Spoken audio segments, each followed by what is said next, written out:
부활의 그 능력이 우리 가운데 있습니다. 우리가 어떤 삶의 자리에 있든지 죽으시고 부활하신 주님은 그 의의 능력으로 우리를 새롭게 하시고 또 이끄시고 우리의 삶을 말씀으로 완성하실 것입니다. 그런 삶이 되기를 예수님의 이름으로 축복합니다. 심리학자들이 말입니다. 우리가 인간들이 원초적으로 근원적으로 가진 몇 가지 감정이 있다 얘기합니다. 그 가운데 하나가 두려움이라고 얘기합니다. 이 두려움의 연원이 어딜까? 물론 이제 뭐 좀 길게 설명드려야 되는데 간단하게 설명드리면 생존의 욕구 때문이라는 거예요. 그러니까 내가 내 삶에서 안전에 심각한 문제가 왔을 때 그때 내 생존을 지키고자 했던 어떤 그런 경험들, 그게 나의 무의식에 들어오면서 그것이 내게 때로는 트라우마로 상처로 남는 경우에 똑같은 일은 아니지만 비슷한 일을 경험하면 그것 때문에 이제 두려움을 느낀다 이렇게 얘기를 합니다. 자, 그런데 이 두려움이란 것이 말입니다, 때로는 우리에게 너무 크다가 보면 스스로 주체적으로 판단하고 또 결정하고 행동하는 것을 방해하는 경우가 있습니다. 자꾸 우리의 삶이 수동적이 되게 합니다. 또 더 나가서 이 두려움이 굉장히 커지다 보면은 변화를 두려워합니다. 자꾸만 내가 해왔던 그 행동대로 그대로 가려고 하는 수구적인 모습으로 변화되고요. 또 더 나가서 이 두려움은 때로는 누가 나를 정죄한 것이 아닌데 내가 나 스스로를 나를 어렵게 해요. 그래서 우리가 때론 자기 원망에 빠지기도 하고 자기 비탄에 빠지는 것이 두려움이죠. 자, 오늘 본문 말씀을 보시면 두려움 가운데서 자기들을 스스로 격리하고 차단하여 고립된 사람들이 나타납니다. 바로 예수님의 제자들입니다. 이미 부활의 아침에 여인들이 예수님의 그 무덤을 찾아가서 시신도 정리를 좀 하고 향품을 발라 드리려고 갔던 것 같아요. 근데 이미 주님이 부활하셨거든요. 그래서 부활하신 주님을 만났을 때 부활하신 주님이 사랑하는 제자들에게 가서 이 부활의 소식을 전해라 당부를 하셨습니다. 여러분 어땠을까요? 제 생각엔 이 부활의 감격 때문에 그들은 한 걸음에 달려가서 다른 제자들에게 예수님이 부활하셨습니다, 예수님이 부활하셨습니다, 그가 말씀하신 대로 우리 가운데 부활하셨습니다 얘기했던 것 같아요. 근데 믿지 못합니다. 불신하고 또 두려움 가운데 있습니다. 왜 그럴까? 얼마 전에 그들은 그들의 스승이 비참하게 한 마리의 도수장에 끌려가는 그 양처럼 짐승처럼 찢겨나가며 죽어가는 그 비참한 모습을 그들이 보았습니다. 또 더 나가서 오늘 말씀 19절 말씀 보시면 유대인들을 두려워하여 이렇게 얘기를 합니다. 무엇이 두렵습니까? 흉악한 죄인을 따르던 그 도당들도 동일하게 그들이 형벌을 받아야 됩니다. 그래 혹시라도 우리도 유대인들에게 잡히면 그렇게 되지 않을까? 자기 생존이 보장되지 않아요. 그러니까 부활했다는 이 여인들의 그 부활의 소식보다는 예수님의 죽음의 현실이 훨씬 더 큰 것입니다. 그래서 여전히 두려워하는 것이죠. 그래서 오늘 본문 말씀을 보시면 참 재미있는 의미 있는 단어가 등장합니다. 문이라는 단어가 등장하는데요, 그냥 문이라고 하지 않고 문들 이렇게 복수로 번역이 되어 있습니다. 헬라 원어도 보면은 이게 문이라는 튀라라는 말로 쓰여진 것이 아니라 복수인 티라온이란 말로 쓰여져 있어요. 그러니까 이들이 있는 곳에서 문이란 문은 꽁꽁 다 닫아놓고 있었다는 거예요. 빗장을 걸어놓고 있었다는 거예요. 근데 이것은 물리적인 문이 닫혀 있는 것이 아니라 두려움 때문에 그들의 마음의 문이 꽁꽁 닫혀 있는 어떤 현상을 표상적으로 얘기를 하고 있는 것이죠. 여러분, 어떤 면에서 두려움은 인간이 가진 감정 중에 굉장히 정상적인 감정입니다. 그러나 때때로 이 두려움이 내가 경험한 사실보다는 과도하게 우리가 그 감정에 빠져드는 경우에는 문제가 생깁니다. 자, 예를 들어서 한번 여러분에게 여쭤보겠습니다. 한번 여러분이 마음으로 한번 답을 한번 해보시기 바랍니다. 자, 우리가 슬프니 우는 것입니까? 아니면 울다 보니 슬픈 것입니까? 한번 곰곰이 한번 생각해 보세요. 물론 우리가 슬프기 때문에 우는 것은 당연합니다. 근데 애들 키우다 보면요, 요만한 일을 가지고 애들이 갑자기 대성통곡을 하는 경우가 있어요. 그런 거 있죠 여러분? 그만한 일이 아닌데 왜 그럴까요? 물론 어떤 일이 이유가 돼가지고 처음에는 울음이 터질 수가 있지만 울다가 보니까 더 슬퍼져요. 그래서 그런 사이클 속에서 자기가 그 슬픔 속에 빠져서 대성통곡하는 아이들이 있죠. 그래서 여러분, 정당한 것은 아니라고 뭐 이미 이론적으로 학문적으로 판정이 됐지만 제임스와 랑게라는 심리학자 두 사람이 있습니다. 이 사람들이 참 재밌는 얘기를 합니다. 뭐라고 얘기를 하느냐, 슬퍼서 우는 것이 아니라 울기 때문에 슬픈 것이고, 재미있기 때문에 웃는 것이 아니라 웃기 때문에 재미있다는 거예요. 그리고 더 나아가서 얘기하기를 두려워서 떠는 것이 아니라 떨다 보니 더 두려워졌다, 그렇게 얘기를 하고 있습니다. 여러분, 일리가 있는 얘기죠. 그래서 오늘 이들이 굉장한 그 두려움 속에서 부활의 소식조차도 인정하지 못하는 그런 사람이 된 것이죠. 불신의 사람이 된 거예요, 여러분. 자, 다시 한번 여러분, 두려움이 주는 부정적인 역기능이 무엇일까요? 바로 문을 닫는 것입니다. 문을 닫는 거예요. 이미 말씀드린 것처럼 물리적인 문을, 창문을 꽁꽁 닫는 것이 아니라 내가 마음의 문을 닫아놓고 누가 나를 격리시킨 것이 아닌데 내가 나 스스로 격리를 시키고 내가 나 스스로 그래서 굉장히 외롭고 고독한 사람이 되었다는 거예요. 여러분, 제가 오늘 이 부활의 아침에 여러분에게 묻고 싶은 것은, 지금 우리는 우리의 마음의 문을 열어놓고 있습니까? 닫아놓고 있습니까? 물론 어떤 분들은 내가 나 스스로 내 마음의 문을 닫아놓을 만한 타당한 이유가 있습니다. 그런 이유가 있을 것 같아요. 인생 살다 보면 커다란 실패가 우리를 거쳐가기도 했고, 때로 그렇게 신뢰하는 그 관계였는데 그 신뢰하던 사람이 내 마음에, 내 삶에 등에 칼을 꽂았단 말입니다. 그러면 우리는 마음의 문을 닫을만 하죠. 또 이런저런 우리가 인생의 길 가면서 여러 가지 일들이 어떤 면에서 우리가 우리의 마음의 문들을 다 닫아놓고 창문을 닫아놓는 그런 것들이 정당하다고 생각될 수가 있는 것 같아요. 그러나 여러분, 마음의 문을 닫아놓고 내 마음의 문들을 꽁꽁 닫아놓고 내가 온당하게 살 수 있더냐 하는 거예요. 여러분, 내가 내 마음의 문을 닫아놓다 보니 나 스스로 비참하고 외롭고 고독한 사람이 된 것이죠. 또 더 나가서 마음의 문을 닫아놓다 보니까요, 굉장히 무기력하고 무능력한 사람이 된 거예요. 여러분 보십시오. 제자들을, 이들의 문들을 다 닫아놓고 있을 때에 주님이 자신들을 부르신 그 부르심을 다 잊어버렸습니다. 사명도 어디로 갔는지 그것도 지금 찾을 수가 없게 되었습니다. 그러므로 우리가 때때로는 우리가 두려움에 빠져서 우리의 마음의 문을 닫아놓을 때는요, 목적을 상실하고 방황하는 삶을 살 수밖에 없는 것입니다. 그렇기 때문에 문을 열어야 되는 거예요. 두려움의 모든 빗장을 걷어내고 우리가 우리의 마음의 문을 활짝 열 때에 진정한 부활이 우리 가운데 임하는 것입니다. 더 나아가서는 우리 가운데 있는 의심과 불신의 창문도 여러분 열어 젖혀야 합니다. 믿지 않으면 아무 소용이 없는 거예요.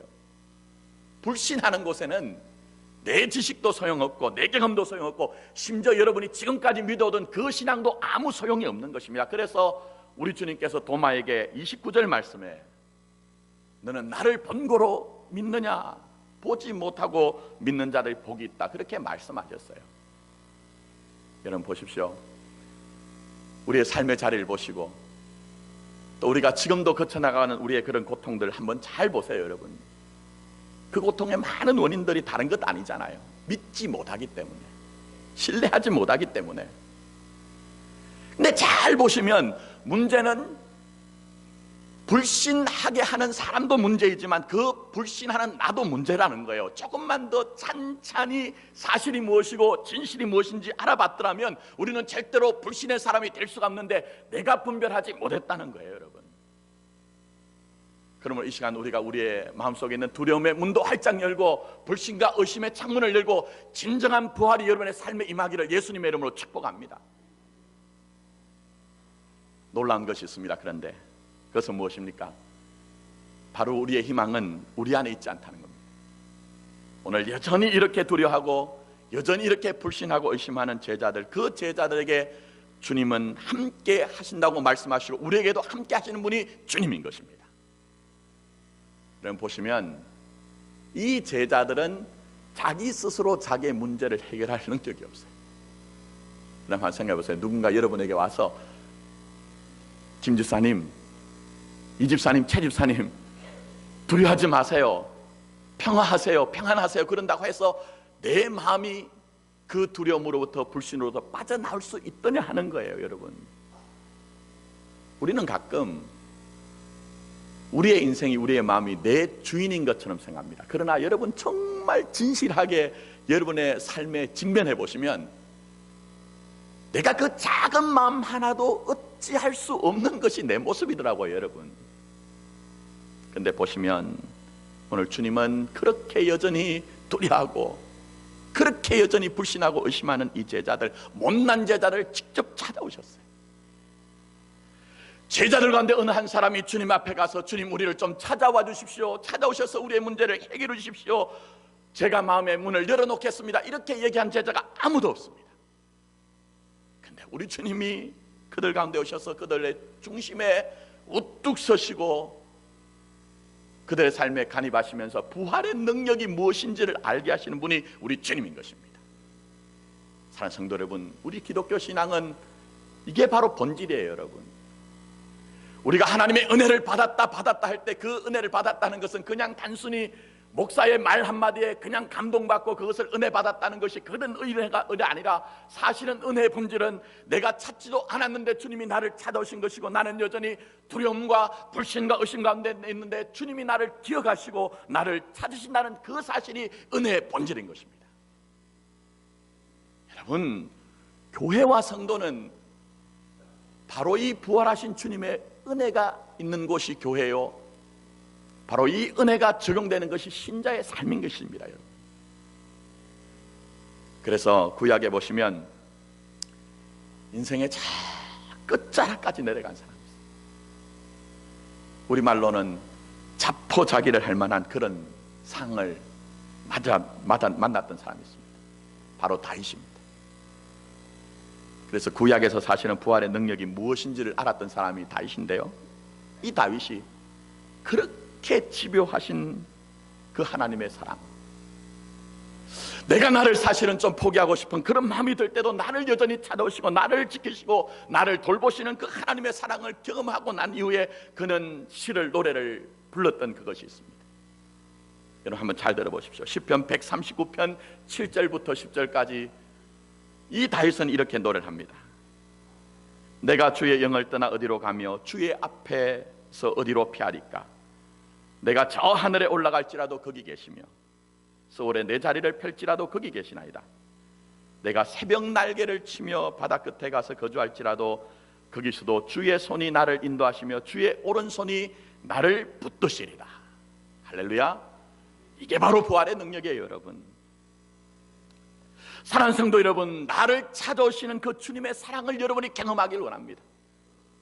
때때로는 우리가 소울 곧 지옥과 같은 그런 삶의 정황 환경 가운데서 나 스스로 저 바다 끝에 가서 서야 되겠다는 그런 고립감과 두려움과 불신과 의심이 있더라도 여전히 부활의 능력으로 나를 찾아오시고 부활의 능력으로 나를 붙드시고 그 사랑을 끊지 않는 그 주님의 사랑을 경험하는 교회와 여러분이 되기를 원하는 것입니다. 그렇다면 우리가 부활의 주님을 만날 때 우리의 삶은 어떤 변화가 생길까요? 오늘 우리 주님은 부활하신 당신을 만나면 우리를 평강케 하는 치유를 경험한다고 말씀하세요. 우리가 정말 주님을 진실하게 만나면 우리 안에 있는 모든 상처들을 영광으로 바꾸시며 그 평강으로 주님이 이끄신다고 말씀하는 것입니다. 자, 오늘 본문에 나타나는 제자들 보시면 굉장히 못난 모습이죠. 근데 누가복음에 보시면요, 누가는 직업이 의사였습니다. 그래서 조금 더 자세하게 기록을 하고 있는데 이렇게 이제 기록을 합니다. 누가복음 24장 37절에 그들이 놀라고 무서워하여 그 보는 것을 영으로 생각하는지라. 뭐로 생각했다고요? 영으로 생각하는. 우리말로 하면요, 귀신인 줄 알았다는 거예요. 혼비백산해가지고 얼굴이 하얗게 질려가지고. 그렇게 못난 사람들이 여기에 제자들이에요. 근데 우리 주님이 제자들을 향해 던져진 그 한마디의 말씀이 이 제자들의 마음을 다 녹게 했습니다. 한 사람 한 사람의 마음을 다 녹게 했습니다. 주님의 그 말씀이 두려움을 사라지게 하고, 주님의 그 말씀이 의심을 눈 녹듯이 녹여지게 하고, 주님의 그 한마디의 말씀이 심지어는 주님의 십자가의 자리를 떠나갔던 그 자책감과 죄책감을 다 해결했습니다.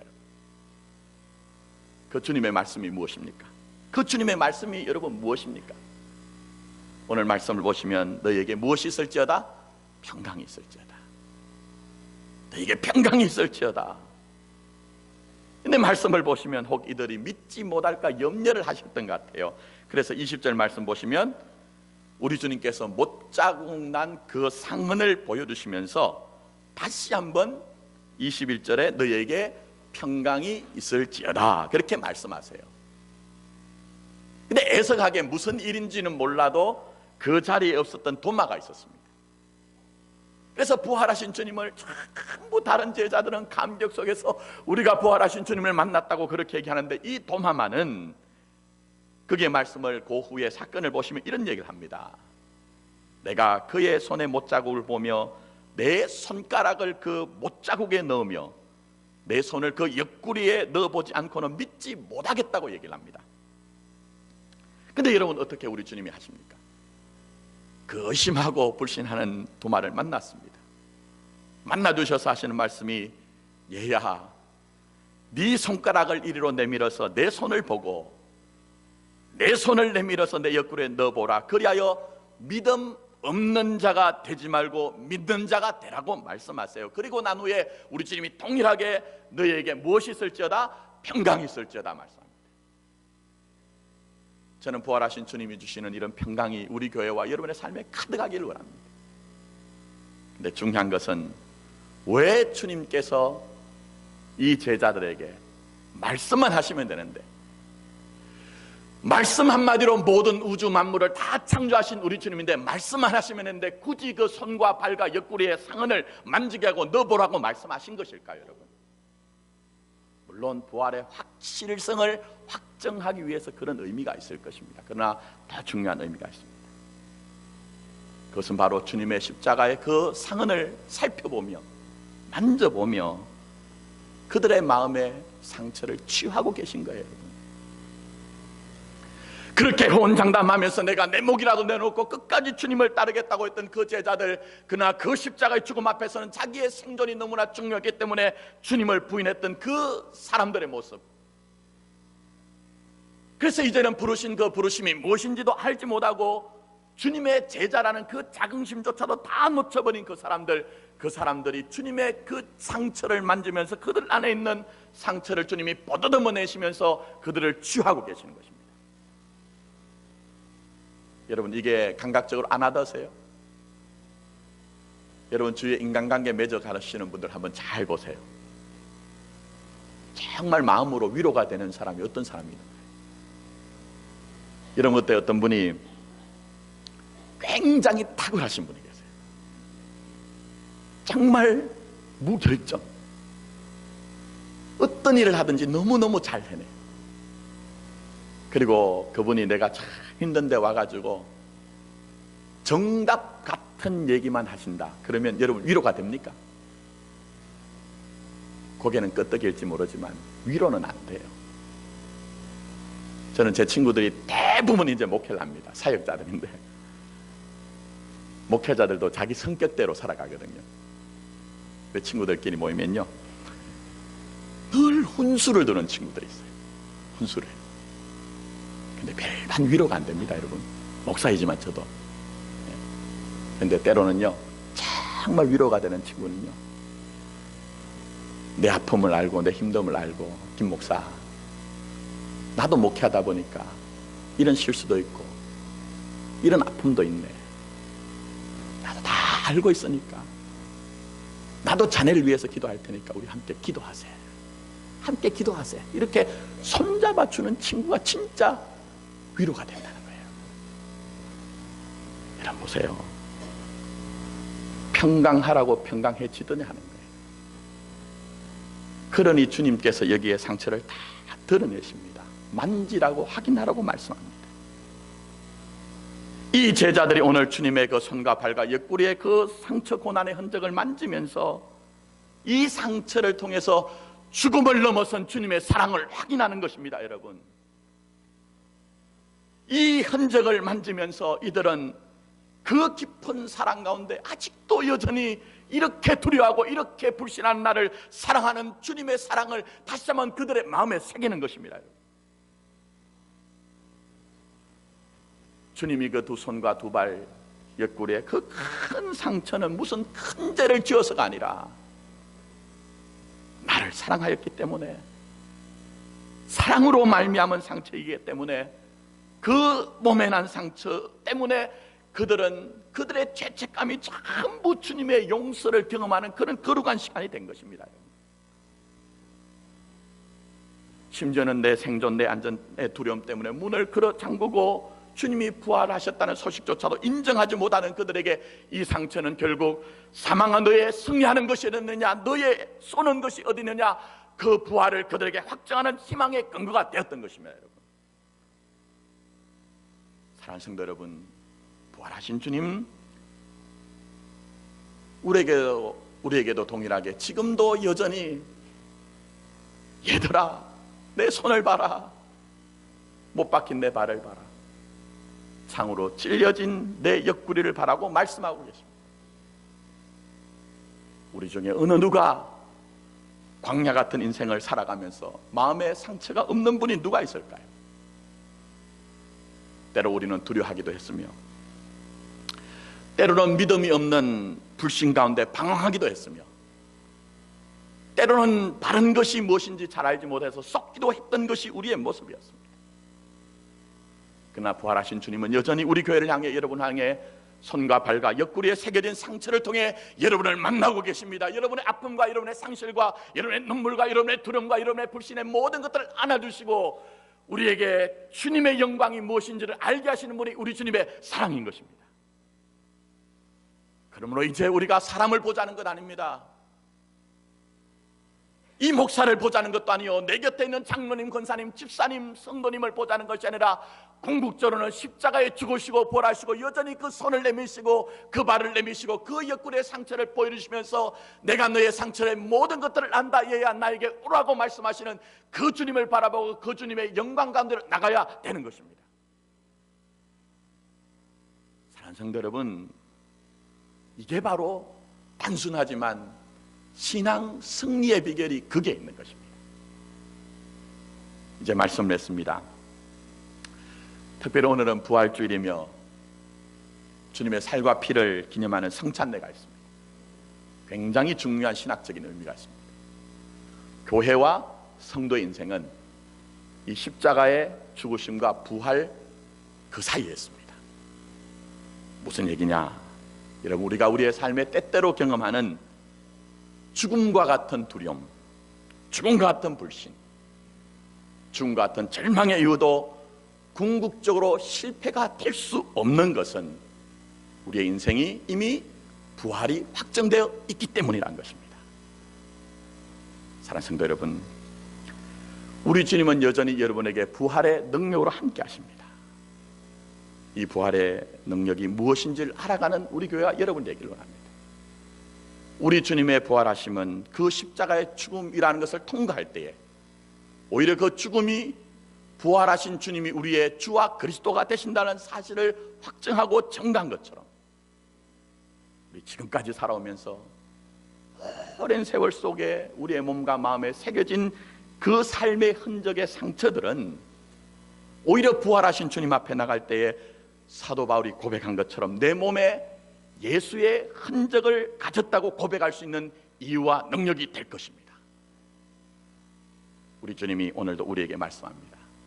너희에게 평강이 있을지어다. 너희에게 평강이 있을지어다. 부활하신 주님을 만나서 이 평강의 자리로 나가시는 저희 교회와 우리가 되기를 예수님의 이름으로 축복합니다. 이제 우리가 주님의